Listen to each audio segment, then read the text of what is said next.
Hello mga kamanay! Magandang bukas! Welcome sa Kusina ni Manay TV! At eto na nga po ang pinaka-inaabangan at pinakahihintay. Marami pa pong nag-PM sa akin kung paano nga daw po gawin ang napakasarap at napakalambot na tinapay na ito.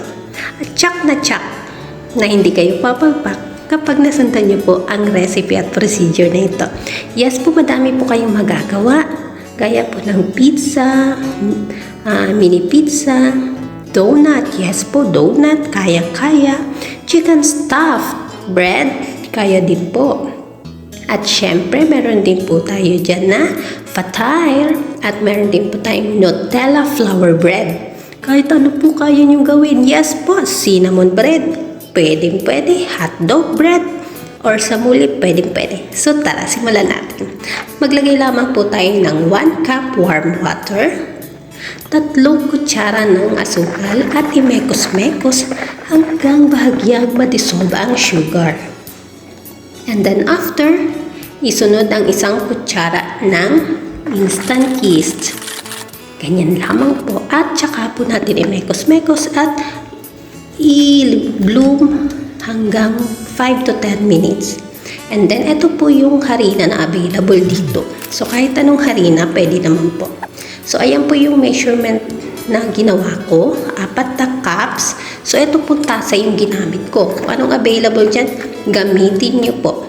And then, tsaka ko po sinundan ng 3 kutsarang milk powder at tsaka 1 kutsara ng baking powder. So, ganyan lamang po. At ang pinaka-importante po, eto po, ang plain yogurt. Almaray, baka naman gusto mo makipagbanding. So, 5 kutsara lang po ang i-add. Ayan, ganyan. And then, tsaka po natin i-mix well. So, sa puntong ito, hindi pa po ako naglalagay ng asin at mantika. Kasi kailangan po natin munang ma-well combine ang harina at ang yeast mixture. So, ayan. So, pag ganyan na po, medyo mabasa-basa pa po, mag-add lamang po kayo ng konting harina. Paunti-unti lang po. So, 1/4 ang aking in-add dito. And then, tsaka ko sinunod ang 2 kutsarang mantika. Ayan, ganyan lamang po. And tsaka ako minasa ng bahagya. And then, okay na siya, tsaka ako nag-add ng 1/4 teaspoon ng asin. Ayan, at minekos-mekos ko na naman uli yan mga insan. At sa puntong ito, medyo pa ang mixture ko.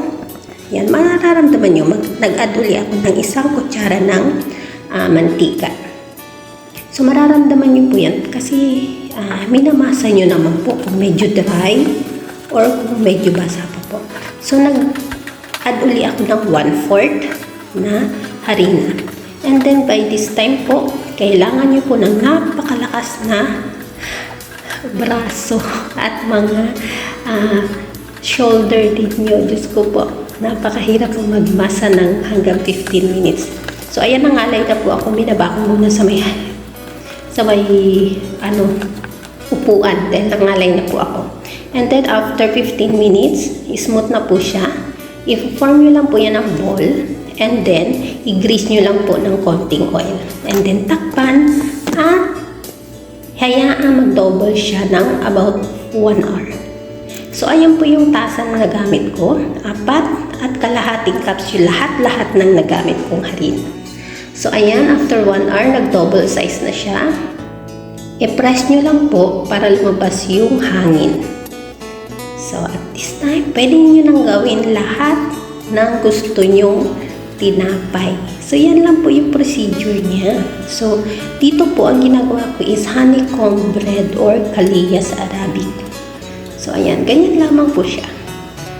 So, yung mixture na po ito at procedure, garantisado po na napakalambot po at hindi po kayo magkakamali at hindi papalpak. So, ayan. Itong ginagawa ko ito, consuming time to para sa akin kasi ang tagal.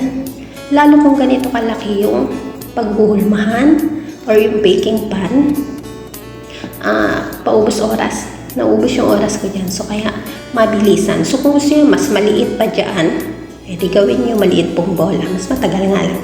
So ayan, natapos na ako. So, brinash ko lang to ng egg wash.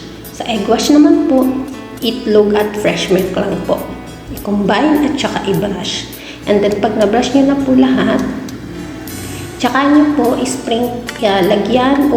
lagyan ng sesame seeds. Ayan, depende naman po kung anong available na sesame seed dyan sa bahay ninyo o sa bahay ni Madi. So dito is itong puti. Pwede naman yung itim. Hindi ko alam kung tawag mo. At may natirang kaunti. Ayan, ginawa ko pong Pinoy pandesal. So may natirang bahagya. Nilag lang ko po. Pinormang lag. And then, tsaka ko po hiniwa o kinat ng maliliit dahil gusto ko mini. So nakagawa ako ng 15 pieces. Na-rest ko ng hanggang 15 minutes hanggang sa umalsa. And then, tsaka ko in-oven. Tadaan! Ayan, luto na. So, tinusta ko siya kasi gusto ko medyo tostado ang pandesal. Ayan na po siya. Bukas, meron akong isasawsaw sa kape. Balikan na po natin yung ginawa kong kaliya or honeycomb. Ayan, ganyan po ang itsura niya pag naluto na. And then, the moment of truth, taste test. O, diba? Tingnan nyo naman kung gaano yung kalambot. Pag natikman nyo yan o natikman ni Madi, makukumpara niya na parang yung in-order nila sa labas. So, yun lamang po mga kamana. At kung nagustuhan niyo po ang video na ito at malaking naitulog sa inyo, please follow, like, and share for more naman po and subscribe na din po. Yun lamang po. God bless and bye! Enjoy cooking!